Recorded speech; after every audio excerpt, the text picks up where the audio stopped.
Alright, we're beginning our study of circles in Unit 9, and so we'll start off. This lesson will be just introductory in nature. It's going to have a bunch of terminology, some things you know, some things you don't, and we'll just work through it. So first off, a circle, based on its symmetry, is actually going to turn out to be a little bit more complex than what you might have thought. So the basic definition of a circle is the collection of all the points that lie a fixed distance from a fixed point. So if this smiley face is a circle's center, and I have a point that's this distance away, and then another point that's the same distance away, if I collect all the points that are the same distance, that's what makes a circle. So the definition of a circle would be all the points that fall the same exact distance away. And there's an infinite number of them because I can go in between those points that I started with. And so a circle is not a line, it's not a curve, it's a collection of points, of infinite points that are all the same distance from that center. All right, and if we connect the center point to any one of those points, we get a radius. And if we connect any two of those points that are on the outer edge of the circle, that's called a chord. It's spelled the same way as a musical chord.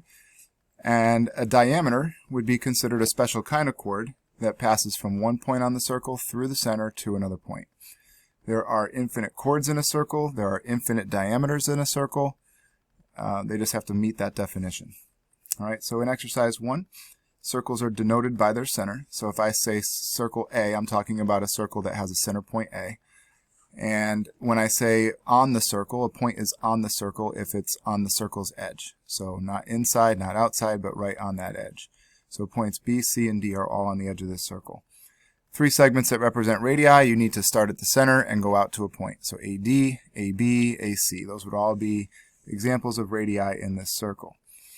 Give the segment that represents a diameter of this circle. So now it must go through the center. So DC would be an example of that. And the relationship of the length of a diameter and the length of a radius, as you can tell, there are 2 radii that make up that center. So the diameter is twice the length of a radius because a diameter is a chord that by definition passes through the center, so it must consist of 2 radii, one before, one after the center point. Okay, list all chords that are currently shown. So we have DB as a chord between these 2 points, and we also have DC. So the fact that it's a diameter just makes it a special kind of chord, but it still qualifies as a chord connecting 2 points on the circle's edge. All right, letter D, explain why triangle DAB must be isosceles. So take a look at this one, see if you can figure out a proper definition using circle terminology for why that triangle must be isosceles. All right, we should notice that first off, the definition of isosceles, we have 2 equal sides in a triangle. DA and AB are both radii of this circle. They're both coming from the center. So since they are both radii of the same circle, they have to be equal to each other. All right, exercise 2. In circle M, point A is located on the circle such that AM is this expression. Diameter is 74. What's the value of X? So just draw yourself a quick circle. Call the center point M.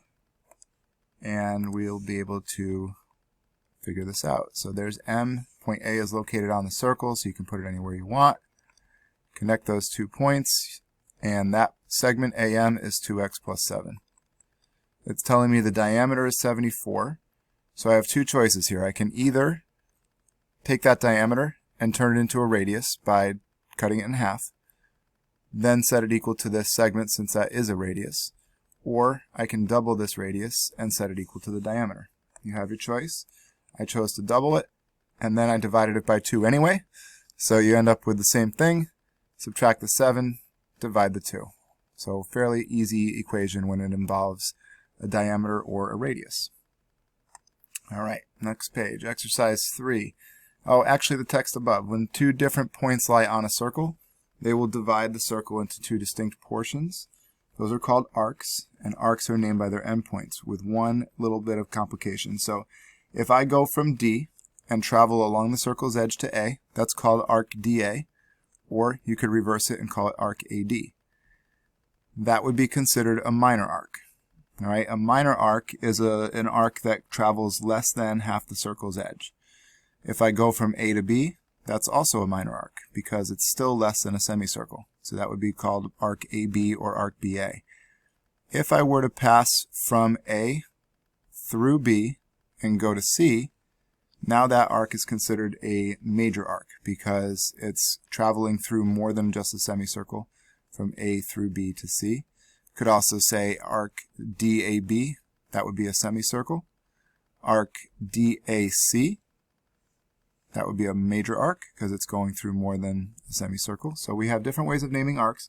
The minor and major arcs that have A and B as their endpoints. So if I start at A and I go to B, that's considered a minor arc. And the notation is AB with an arc symbol above it as opposed to a segment symbol. If I want a major arc, then I have to travel through a different point and go more than just a semicircle. So the major arc here could be arc ADB, like that.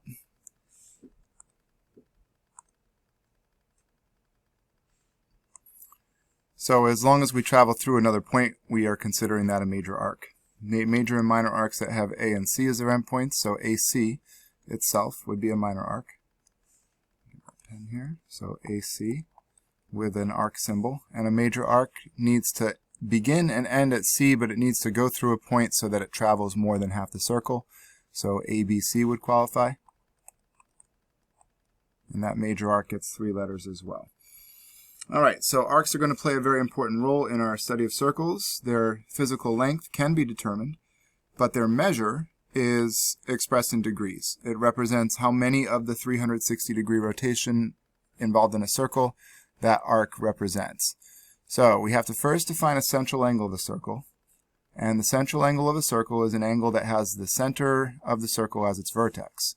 So if we start on the circle's edge, go to the center and back out, that's considered a central angle. We will designate an angle by using 2 points that lie on the circle, and then the circle center will be in the middle. So circle B is shown, various points located on it, which angle is a central angle. Well, to be a central angle, B has to be the vertex, so that immediately eliminates choice 1, choice 2, and choice 4, leaving choice 3 as the proper answer. You then would just want to double check that the first and last letters are on the circle's edge, and they are. So angle CBA or ABC would be considered a central angle. The central angles, when put together side by side, are going to make it kind of look like a pizza. It's going to split it up into sectors. So if you see angle CBE, that's another pizza slice type of thing. So central angles are going to split that pie. We know that what a central angle is. Now that we know that it is, we can define what an arc measure is. So this is going to be an important thing to remember throughout the whole unit, that an arc measure is equal to the measure of the central angle that intersects it. So when you talk about how many of the circle's 360 degrees an arc takes up, it takes up the same amount as the angle going around the center. So if this angle opens up to 112 degrees, it also takes up 112 degrees of the outer edge. This outer edge contains 360 degrees just like the inner angles do. So that arc takes up 112 degrees there. So measure of arc AB is 112. Arc ACB, now I have to start at A and run through C to B. That's the rest of the circle. That's the Pac-Man part of the circle, so to speak, for those of you that know what Pac-Man is. That part is showing the rest of the 360 degrees. So if I take 360 and subtract the minor arc, I end up with my total there. It comes out to 248 degrees. Alright, so just some basics in the introduction for this section, and we will make it much more complex as we go.